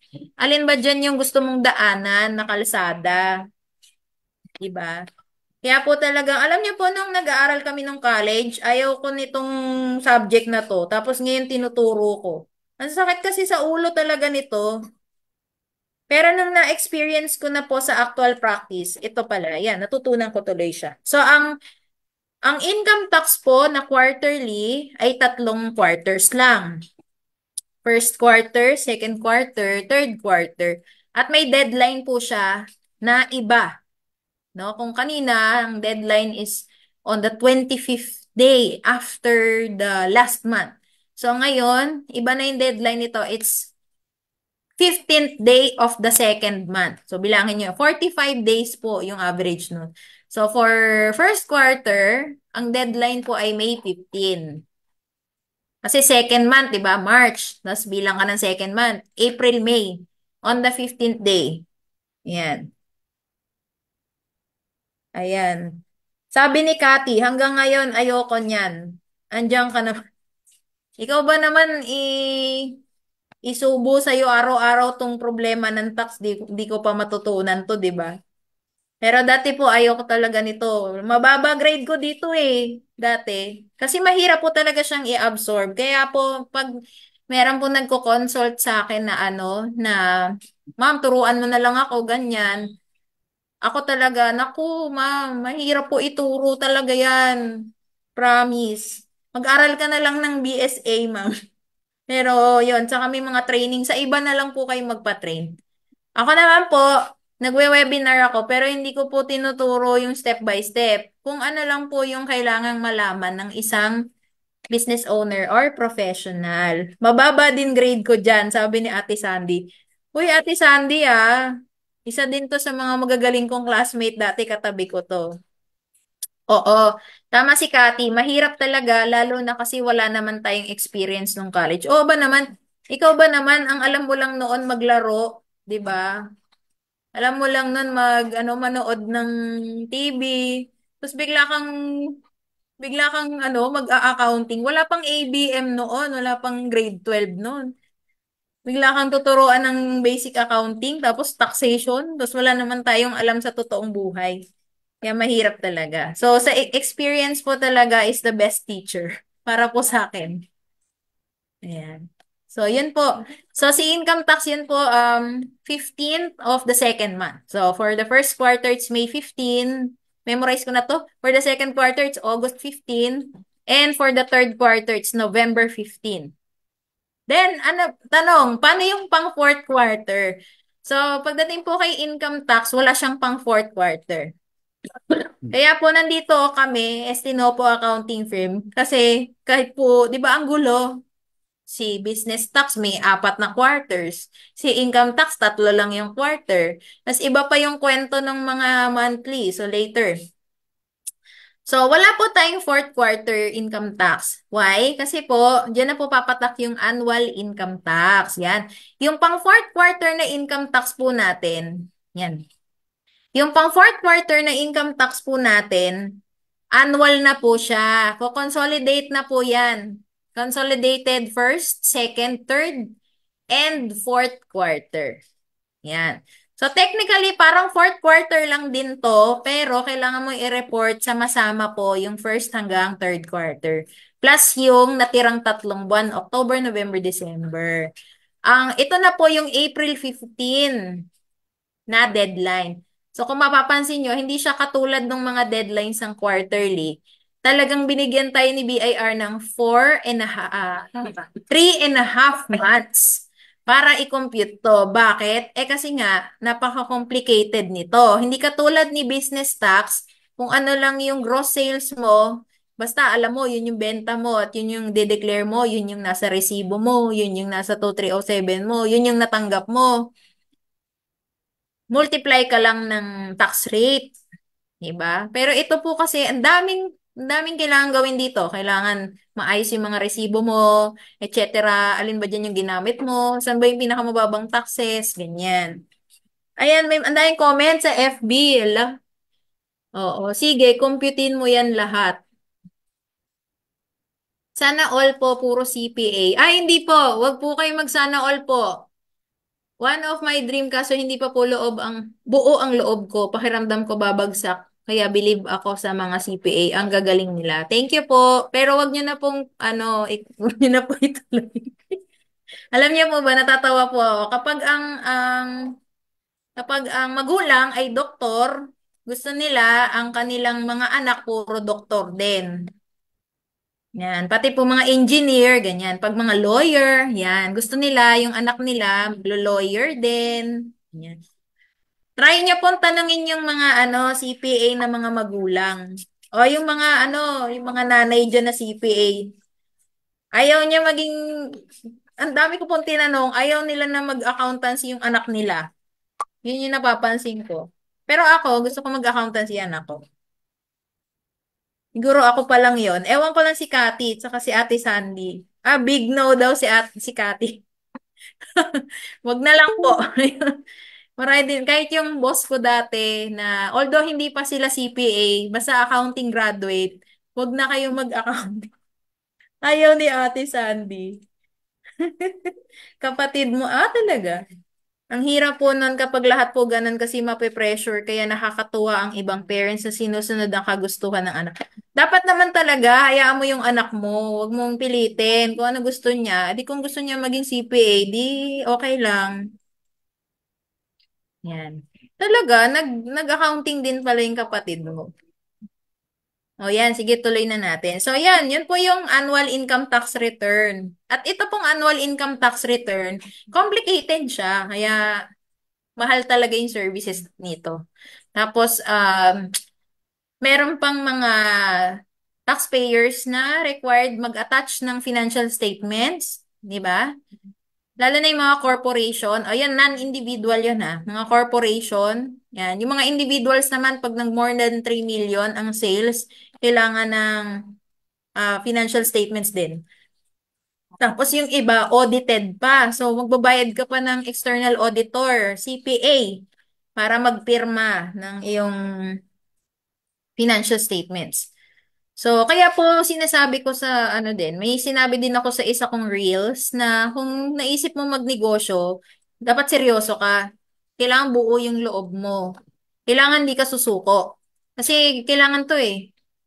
Pag dito pa lang, compliance pa lang to ha, hindi pa to operations. So, compliance pa lang to, admin pa lang to ha, admin department pa lang, accounting department pa lang to, ay suko ka na dito. Paano yan? So, dapat seryoso po tayo bago tayo magrehistro ng business, bago tayo magsimula mag-business, planado po dapat lahat, pag-isipang mabuti.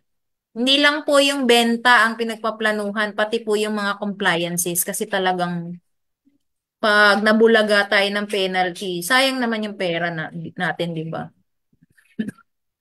Hmm.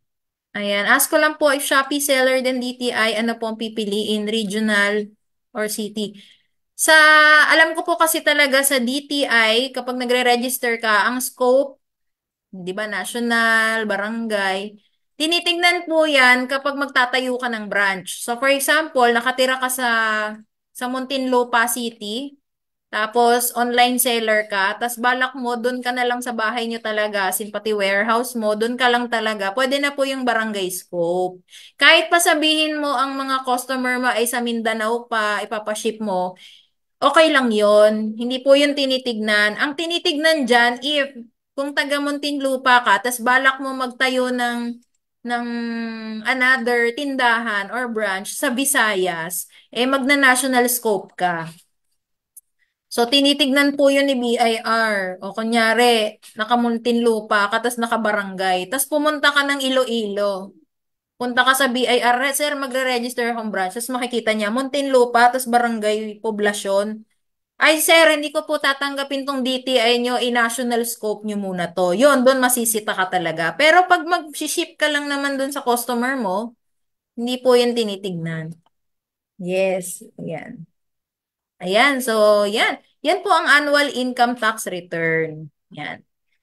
Ayun, so sakit sa ulo, no? So, ngayon, kami naman po kay Estinopo Accounting Firm, we can help you yung planning nyo, monitoring, computation. Kasi nga po, ang ano namin talaga is, syempre, may kanya-kanya po tayong klase or line of business. At talagang para po mapalaki natin yung business na yan, kailangan galingan po natin dun sa field na yon. Kunyari, ikaw ay Shopee seller. Galingan mo dun sa field ng pagtitinda sa Shopee. Kaya nga may live sa Shopee, 'di ba? Yung iba po nagla-live para mas maraming benta. Okay? Kasi dun, yun kasi yung nagfo-flow yung cash kapag ginagawa nila yung activity na yon. Yun nga lang, ito po kasi, mahalaga po ito. Kaya, nandito po si Estinopo Accounting Firm para tulungan kayo. Pwede naman kami na lang gumawa dito. Kami na lang gumawa niyan. Yan, para sa inyo. Ayan. Kaya, ayun. So, if ever po na kailangan nyo ng tulong namin, like for example sa mga doctors po, alam ko very busy mga doktor, palipat-lipat ng mga ospital. Kunyari sa isang buong araw sa umaga nasa Maynila, sa hapon nasa Bicol. Grabe, Bicol no? Nasa Batangas kunyari, 'di ba? So, sobrang busy. Kaya ang ino-offer talaga namin is mag-avail po kayo ng tax monitoring and compliance services namin. At least, hindi nyo makakaligtaan yung mga tax filing nyo, yung mga deadlines. Tapos, hindi nyo na kailangan pag-aralan yung computation. Kasi nandiyan naman po kami, isasabihin naman namin sa inyo, ina-assist naman po namin kayo araw-araw kasi may kasama pong daily assistance yan. And of course, kung wala na talaga kayong time para magbayad, kahit kami po magbayad, nagpo-provide po kami ng proof of payment. And of course, kapag natapos na yung transaction, binibigay po namin ang kopya sa inyo. So, yan. So, yan. So, pero syempre, kapag tapos na po tayo dun sa usual um, compliance ni professional sa taxes, yung kanyang business tax, either non-VAT or VAT, yung kanyang income tax. Yan. Pero alam niyo po ba, what if, no? Yung iba sa inyo naging business owner, kunyari yung mga regular business owner like trading, ganyan. Meron din po mga iba pang taxes, other tax forms na pwedeng i-require sa inyo ni BIR. Example po, pag umuupa ka, kasi pag nag-register ka, tatanungin ka umuupa ka ba? O kaya, may empleyado ka ba? Kung sinabi mong yes, ire-require ka ng withholding tax. Yan. Meron tayong withholding tax on compensation, pero huwag niyo masyadong seryosohin to. Hindi po, karamihan po sa professionals, freelancers, hindi masyadong binibigay ni BIR to. Pero if ever, if in case lang po na ibigay sa inyo to, ito po siya. Meron po tayong tinatawag na withholding tax, dalawa, isang compensation,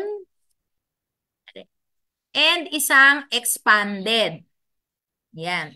So, pag sinabi pong withholding tax, di ba po yung mga nagbabayad sa inyo, may 2307. So, ibig sabihin, sila po, yung mga company na yan, wini-withhold yung tax. 'Di ba? Nagta-tax withheld sa inyo. Kinakaltasan kayo. Ito kasing form na to, baligtad na po. Kayo na po yung magwi-withhold. So, kung meron po kayong tauhan or empleyado, withholding tax on compensation. Dito niya po ire-report yung mga sahod nila. Yan. Pwede rin po yung mga minimum wage, yung mga walang tax pa. Dinideclare din po yan dyan. At monthly po ginagawa yan. 'Di ba? So, if in case na magpapatulong kayo sa amin, we can also do this for you, no? Yan. Meron, pag sinabi pong 1601C or monthly remittance return on income taxes withheld on compensation, yan po yung sa mga sahod ng mga tao. Meron po yung monthly report, may annual report. Actually, ang hirap nito. Ito, isa pa to sa mahirap eh. Yung income tax po, napakahirap pagdating po sa analysis at computation. Kaya kailangan mo talaga ng accountant or tax expert. No, ito naman si withholding tax on compensation, mahirap siya in the sense na ang sakit sa ulo, ang dami mong i-encode kasi lahat po kunyari ang isang ginagawan mong company ay may 1,000 employees. Ay pagod ka talaga kasi kanya-kanya po 'yon. Yeah. So yan po yung income taxes withheld on compensation plus may report pa ng mga pangalan at TIN number ng mga employees mo. Ayan. So, di ba nabanggit ko po kanina, kapag ikaw ay employee, yan, at yun lang talaga yung source of income mo, na talagang may employer-employee relationship. Diba? Sabi ko po kanina, si company or si employer ang bahala sa tax filing mo. So, ito na po yon. So, kung ikaw, may tauhan ka din, ikaw din dapat ang gagawa para sa kanya. Kaya ito na po, gagawin mo na po. Ito po yung ginagamit na form. 1601C, 1604C, and yung alphabetical list or alpha list. Meron din po tayong tinatawag na expanded withholding tax. Kung kanina po sa empleyado, meron din po tayong expanded withholding tax. So, ito po yung wini-withhold sa atin kung tayo po ay doktor, insurance agent, o kaya commissions-based earner na hindi employee, contract of service. Expanded withholding tax po yung binawas sa atin, hindi income tax on sahod or compensation. So, dahil ikaw na yung magre-report dito, ito yung ire-report mo. May monthly version, may quarterly version, may quarterly alphabetical list, may annual version, at may annual alphabetical list. O, diba? Ang dami. So, ito pong mga withholding tax na to, hindi po siya ganun kahirap pagdating sa computation or pag-iisip ng transaction na yon. Usually, isang piraso lang to sa expanded. Tapos pag isa lang din yung empleyado mo, isa lang din dito. Ang mahirap po dito ay matrabaho kasi ang daming susulatan at ang daming isa-submit. Pero yon. So, if ever po, pwede namin kayong tulungan dito. Ayan. So, mag-message lang din po kayo doon dito, sa FB ko. Iza Estinopo. Sasagutin ko po yan lahat sa abot ng aking makakaya. And pwede ko po kayong tulungan. Meron din po kaming pwede namin kayong senda ng proposal if you'd like to get our services din. Yan, para mag-focus po kayo dun sa profession nyo or dun sa activities na makakapagpasok ng pera. Kasi kung dito ka na magfo-focus, nakalimutan mo na yung operation mo, ano yung pambabayad mo sa tax mo, di ba? Anong pambabayad mo sa pag-sustain ng iyong business or ng iyong profession? So, yan po. Yan po yung tax compliance of professionals, freelancers. Yan. So, if you have inquiries or concerns, ito po yung aming address. We are located in San Pedro, Laguna, and meron kaming phone number and pwede nyo pong i-visit yung FB page ni Estinopo Accounting Firm and pwede rin po kayong mag-message doon. Pwede rin po kayong mag-message sa akin.